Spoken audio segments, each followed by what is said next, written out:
now we are going to past perfect tense. What is past perfect tense? First of all, we have to know Bengali sign Bangla চেনার উপায়। বাংলা ক্রিয়ার শেষে কি থাকলে আমরা বুঝবো past perfect tense। বাংলা ক্রিয়ার শেষে যখন দেখব আসিল, আসিলাম, আসিলেন, we can say that is past perfect tense। past perfect tense।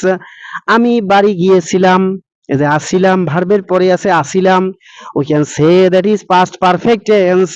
past perfect tense structure কি হবে? Structure will be subject plus had plus ভার্বের past participle form plus object। তার আমি বাড়ি গিয়েছিলাম, আমি ইংরেজি আই, তার সাথে হ্যাড, হ্যাড বসবে হ্যাড এর পরে ভার্ব থ্রি। আমি বাড়ি গিয়েছিলাম যাওয়ার ইংরেজি গো, গো এর 3 number form we can know, we no.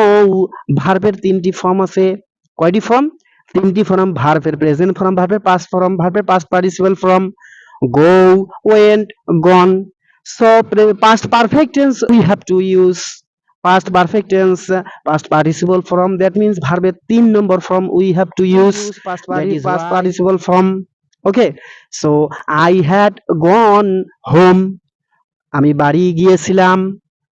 So that's, my dear friends and family, make sure to follow my Facebook channel as well as my YouTube channel।